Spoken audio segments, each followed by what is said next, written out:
Welcome to the Build and Scale Boldly podcast. I am so excited to have Amy Porterfield joining us today.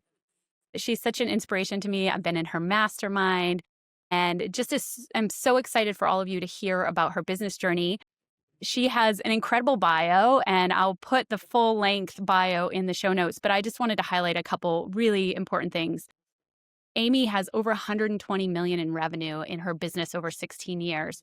And that's pretty incredible because a top woman in business is over $1 million, and that's a top 2% of women in business. So this is an incredible achievement. She also has a great podcast that actually helped me on my own personal business journey when I was building out Semi-Retired MD, the Amy Porterfield Show, and then she has a best-selling book called 2 Weeks Notice. So thank you, Amy, for joining us. Well, thank you, my friend, for having me. I've been looking forward to this.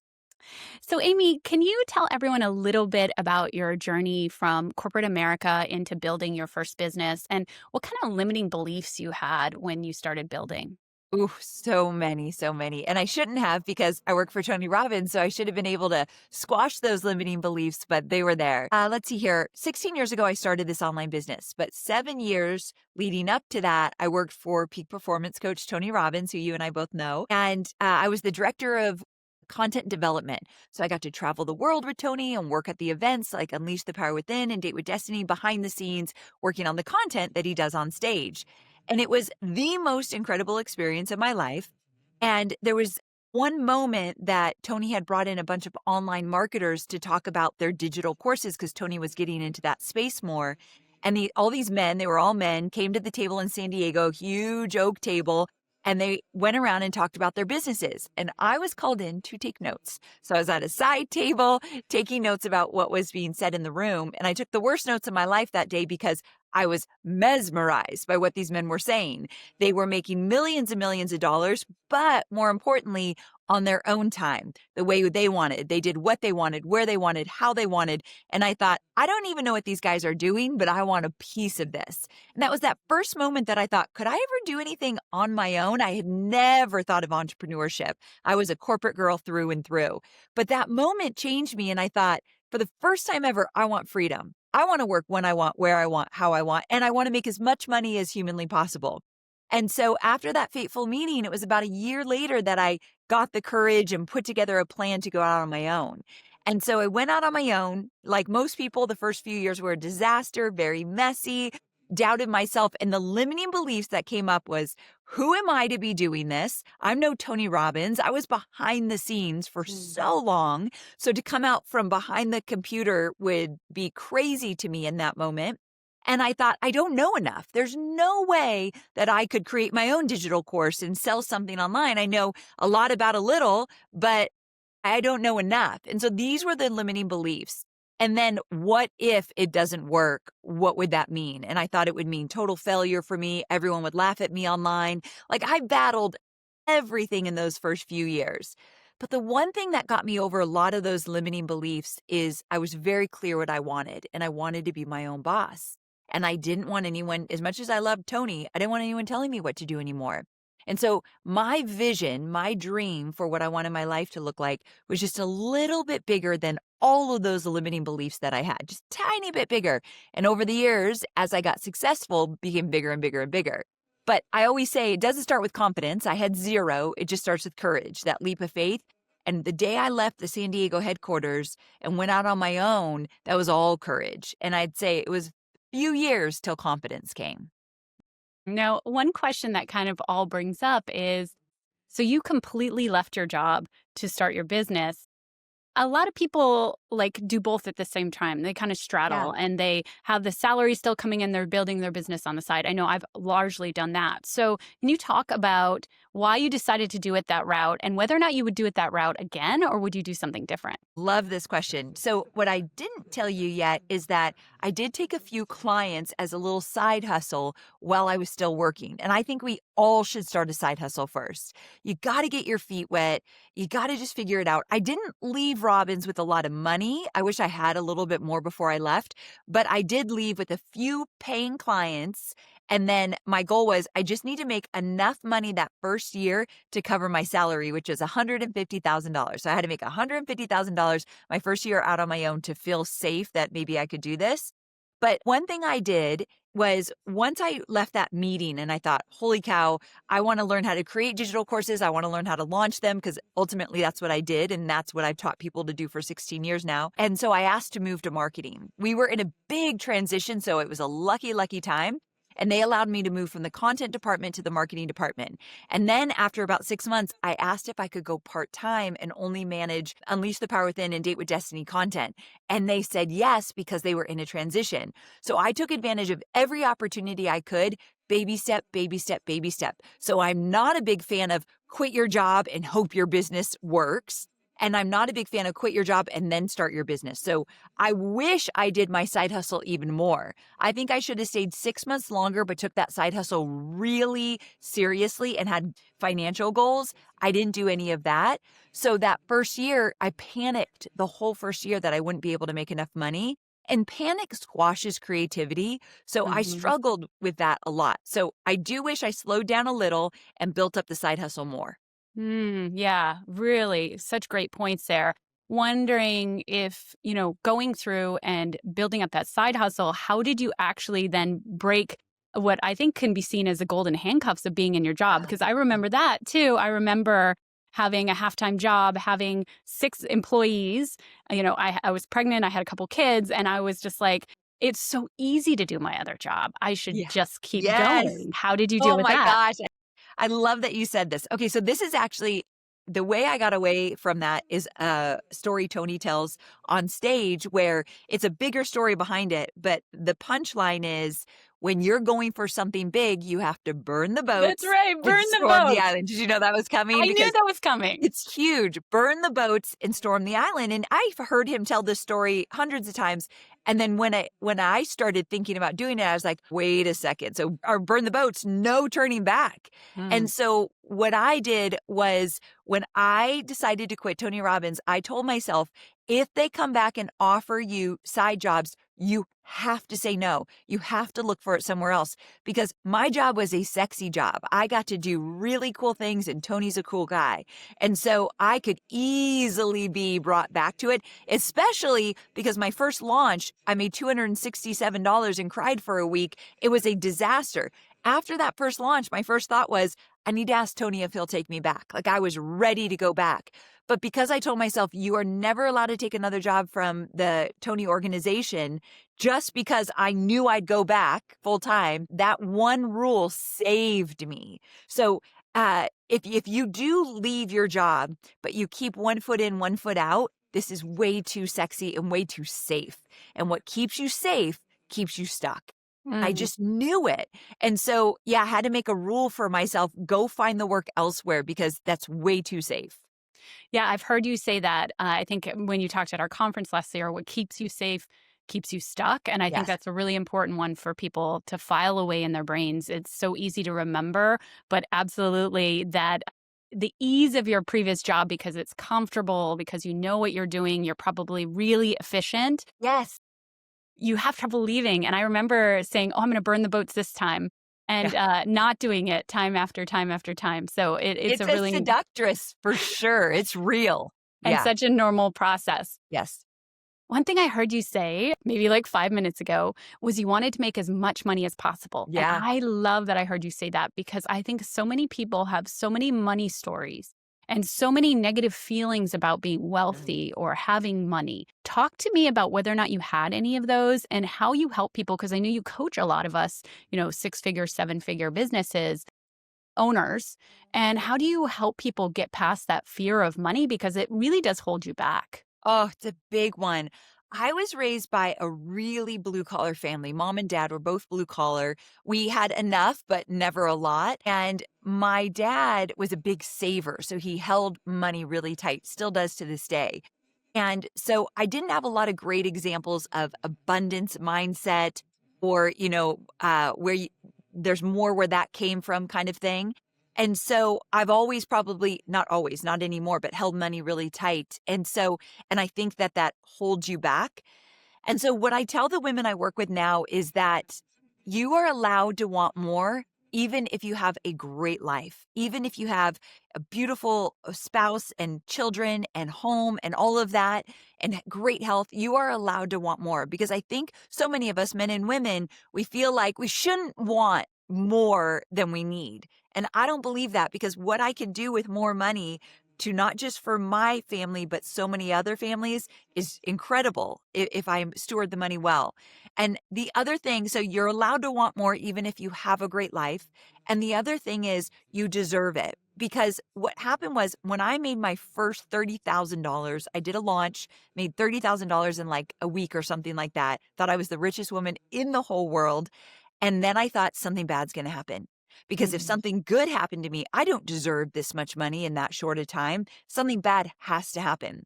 And that night, my son was swinging between two countertops and flipped out and hit his head on the tile really hard. And in the middle of the night, he woke up with a concussion, started throwing up, like we were terrified. He had a brain bleed. And so at the hospital, I was like, see, this is proof. Like something good happened to me, something bad. Well, that moment of my life stuck with me for about good 5 or 6 years till I got some therapy over it, because I thought this is holding me back. If you always think you don't deserve it, or I thought before this is a fluke, for some reason, Mm. I just couldn't own the success that I was seeing. Even though I was working my butt off to get that success, I didn't feel worthy. And I don't know exactly where that came in from my childhood, but I know it did with my upbringing, but I had to work through all of that. So anyone look, if you feel you have this mindset block about money and abundance and how much you can actually make, you've got to work through it. Whether you get a therapist, whether you're journaling about it, whether you get help in another way, it is the biggest hindrance in moving forward. And that mindset money block. And I've had it, but I've done tons of work around it. Yeah, actually studies have shown when women have successful businesses, we change communities, right? It's because Yes. we are members of communities, because we're in this culture at least raised to really care about the community, we actually do contribute in a really meaningful way. And so as a business owner, when you do well, you do help so many other people. And I wonder if part of that holds us back, it is because women business owners have only 6% of the revenues, even though we have about 40% of the businesses right now in the US. I wonder if it is, money shame is holding a lot of us back. How Yes. how do you get to abundance? Did you find anything that kind of helped you get there? Because there's a difference between building your business from scarcity and building your business and believing that your abundance is going to be there or it is already coming to you. And one thing I heard Tony say within the last couple of years that I had never heard him say before is he said, you start beyond scarcity. You don't ever get enough money to get beyond scarcity. You have to start beyond it. What And does so that look like?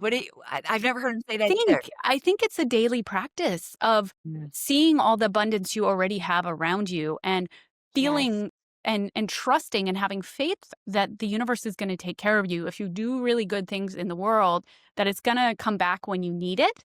But it's a Yes. totally different way of thinking instead of like, hey, if I get 10 million in my bank account or I get 5 million, as I remember that feeling of like, oh, okay, we got to this level. Let's just get a little bit more. There's never enough. No. You will not actually, your bank account will never get you beyond scarcity. You have to get there yourself. Ooh. Sounds like for you, it was a lot of journaling and therapy. Or is there Yes. anything else you would say? Was there a daily practice? Was there anything else that you would say, really consider doing this if you have those feelings of Yes. kind of negative connotations with wealth? The number one thing that comes up for me when you were saying all of that is you have to surround yourself with proof that wanting more and getting more is very much in your reach. So Mm. you and I talked about being in a mastermind together, surrounding yourself with other people that are doing really big things. That's why like Tony Robbins Platinum Group is so incredible, because I didn't even know what was possible until I started to get in masterminds with other people that were doing so many big things. And I thought, wait a second, that I can have that. I actually have a story that reverse. I helped someone do this where I never thought in the world I would. But I talk about money a lot and I talk about making money a lot. And sometimes it's jarring to people. Like it's not jarring to you, which is I love. But when I say I want to make as much money as possible, some people are like, woo, we don't need to talk about money that way. And I tell the story that years and years ago, I was on a podcast where I talked about my first $1 million year and how I had $1 million year selling digital courses and I couldn't believe it. And this is how I did it. Well, there was this one woman, her name was Brooke Castillo. We didn't know each other yet. And she was listening to the podcast and she's like, who is this chick saying she made $1 million in your business? Wait, I could make $1 million in my business? God. Like she didn't even think it was possible. She hadn't heard other people talk about it, especially women. And so she's like, let's go. She's gone on to surpass me many, many, many millions in annual revenue. Like the girl is on fire, but it started not entirely, but there's this little seed there. And so for me, I share my money success so other women and men could hear like, yeah, this is very possible. I am not special at all. And number two, I surround myself with women and men doing bigger things than me so that I could see what's possible. And to me, that is the thing that cuts through all of that doubt because there is a tiny part of me that's a little egotistical that thinks, well, if they can do it, so can I. I'm not really sure how I'm going to do it, but that little voice I try to make as loud as possible. Yeah, I think one of the things that we probably share is in part our businesses are a way for us to see and live into our potential, right? Of Yes. what we're able to do in the world because neither of us really need to be building anything anymore.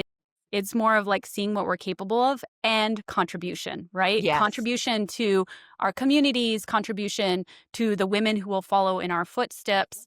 And so there's also that element of contribution. I would encourage people that you will get more and more and more as you go through the journey of Yes. Yes. being connected with your community and seeing the lives that you're able to touch.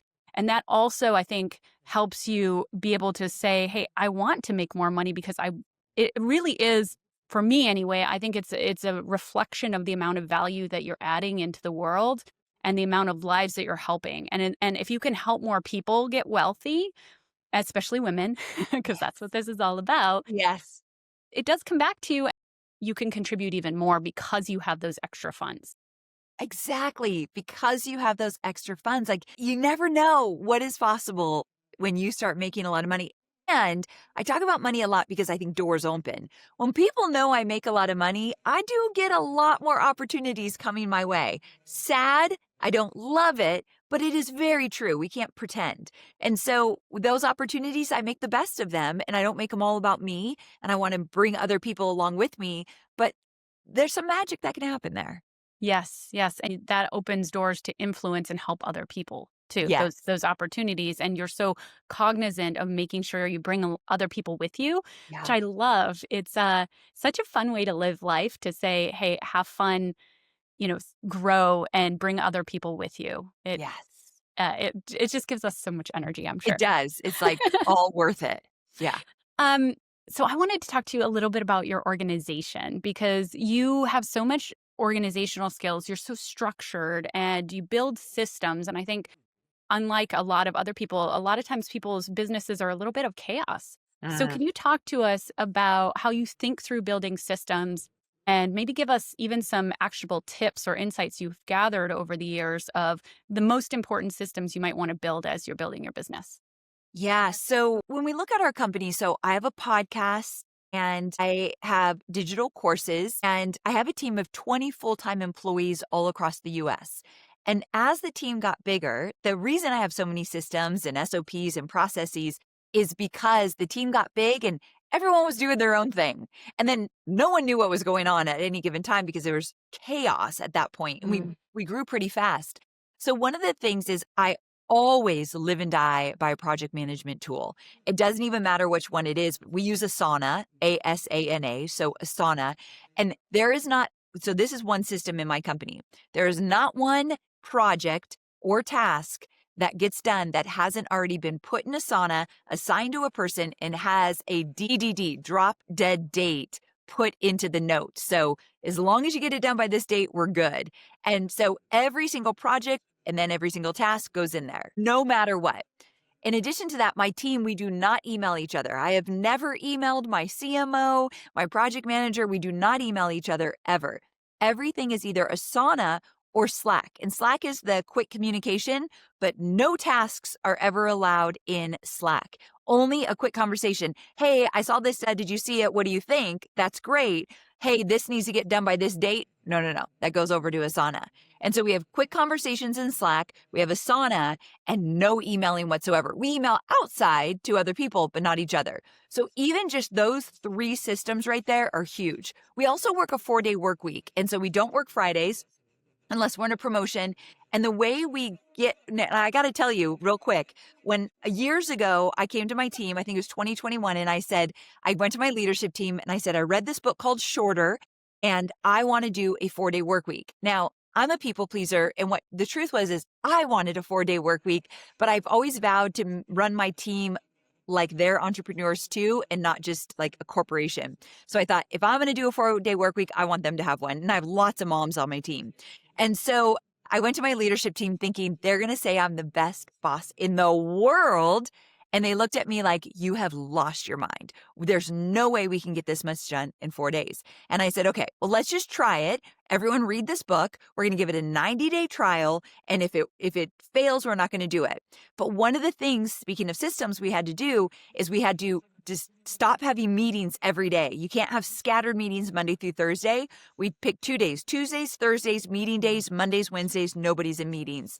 And that has helped us immensely. And then every meeting's 30 minutes, has to have an agenda. Whoever called the meeting, we have to see an agenda before we show up. Many times I've shown up to meetings in the past, like, who's running this? And what is this for?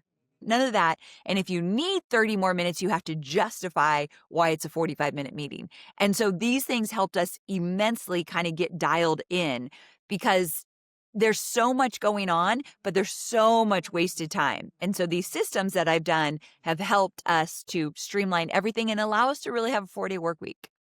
Yeah, and you do EOS, and so I'm guessing, you do like a quarterly meeting as well, and that's where a lot of your planning happens. So you're able to do these 30-minute meetings rather than having like 90-minute planning meetings. I love that you said this. We have a cadence. And so we have different departments, and every department meets once a week in L10. I Yeah. think it means leadership 10. I don't know what that L means Yeah. actually, but it's an L10 is what it's Level called. 10. Level 10. We do those Level too. 10, that's right. I was like, why would it be leadership? Level 10 meeting. And so every department, marketing has one, community has one, all that good stuff. And then once a week, my leadership team, who's at the heads of each of the departments, they meet with my CEO once a week, rain or shine. I am not in that meeting anymore.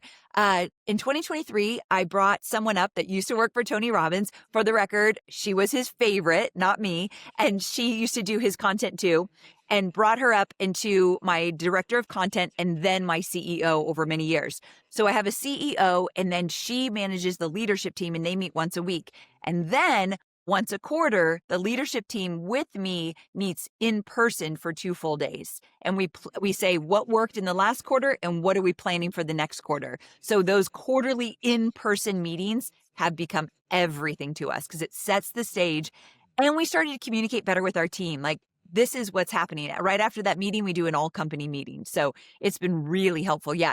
EOS changed our business. Yeah, it's such a great system. I really encourage everybody to read Traction by Gino Wickman. And then I think Rocket Fuel is really helpful too, but Traction really is the main one that kind of outlines level 10s. And yeah, we Yes. do those too. I love the no emailing at all. Yeah. I think that's really unique. We try to minimize, because we have project management. We use Monday.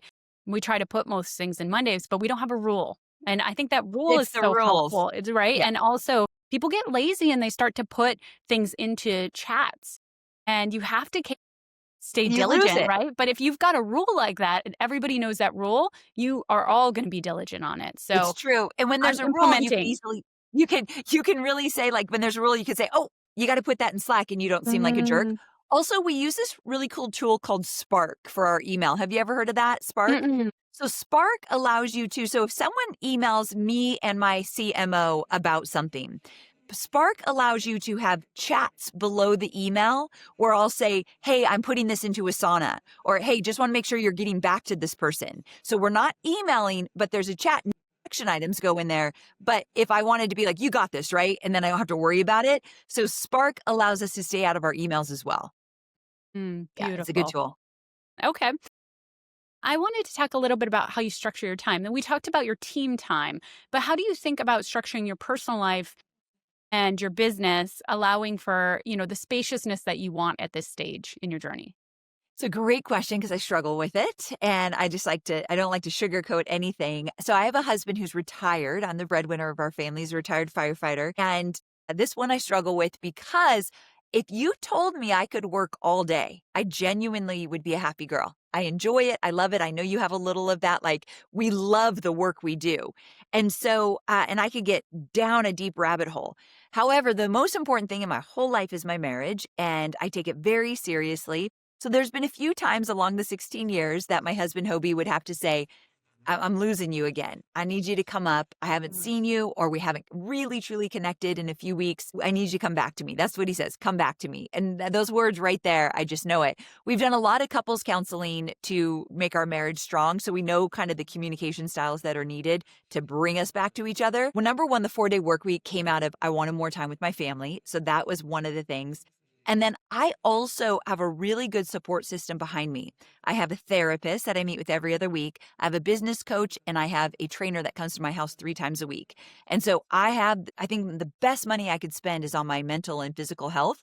Mhm. And then I've got my marriage coach. So they all keep me grounded on what really matters, because each of them would not say my business is the most important thing, not even my business coach. My business coach is Michael Hyatt, and he lives by the double win in business, win in life. And so surrounding myself with the people that know what's most important and can keep me true to my values is how I make sure I balance it all and have a beautiful life outside of work.